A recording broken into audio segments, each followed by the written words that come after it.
సముద్రపు ఒడ్డున నివసించేవారు తన ఇంటిని సముద్రపు ఒడ్డున ఉండాలని కోరుకుంటున్నారు.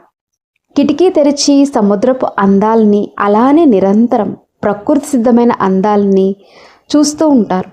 ఎవరైనా ఇల్లు కట్టుకుంటున్నారంటే ఖచ్చితంగా బయట దృశ్యాలని చూడడానికి కిటికీలు పెట్టుకుంటారు. ఒకవేళ ఆ కిటికీలోంచి చూసిన దృశ్యం మంచిగా లేదంటే తన ఇంటి లోపల మంచి కర్టెన్స్ మంచి డిజైన్ చేసి పెడతారు. అంటే బయట దృశ్యాలు లోపల కనబడకుండా ఉండటానికి.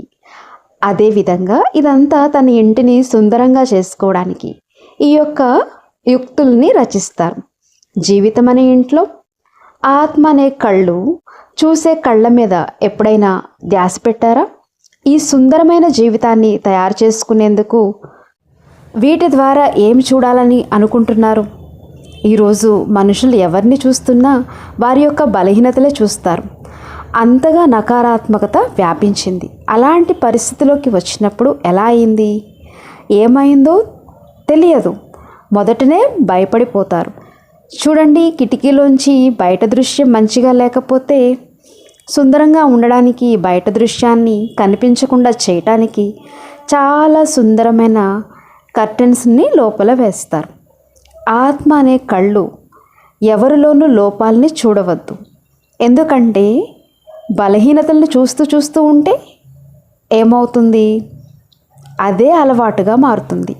ఎప్పుడైనా ఎవరిలోనైనా లోపాన్ని పాయింట్అవుట్ చేస్తే వారు వెంటనే అంటారు, ఎవరిలో లేవు అందరిలోనూ ఉన్నాయి కదా అని. కానీ నేను అనుకుంటున్నాను, మానవుడిలో బలహీనతలు చూడకుండా ఉంటే అలాంటి చెడు దృశ్యాలు ఆత్మ అనే కళ్ళు చూడవద్దు.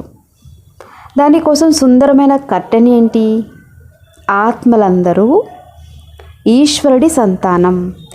ఏ మనిషిలోనూ ఒక గుణమైనా లేకుండా ఉండరు. ప్రతి ఒక్కరిలో ఏదో ఒక గుణం ఉండే ఉంటుంది. అందరిలో ఏదో ఒక విశేషతను చూసే అలవాటు చేసుకుంటే బాగుంటుంది. నేను అనుకుంటున్నాను, ఈ కొత్త సంవత్సరంలో అందరూ నవీనతని మీ జీవితంలో తీసుకురండి. నేను ఇలా అనుకుంటున్నాను, నవీనతతో అందరిలో శ్రేష్టతను వాస్తవికతను చూడడం ప్రారంభిస్తే మన జీవితం శ్రేష్టతతో నిండిపోతుంది. ఈ శ్రేష్టత కేవలం నాకు మాత్రమే కాకుండా ఈ శ్రేష్ట దృష్టి ఇతరులకి కూడా శ్రేష్టమైన వైబ్రేషన్స్ని ఇస్తుంది.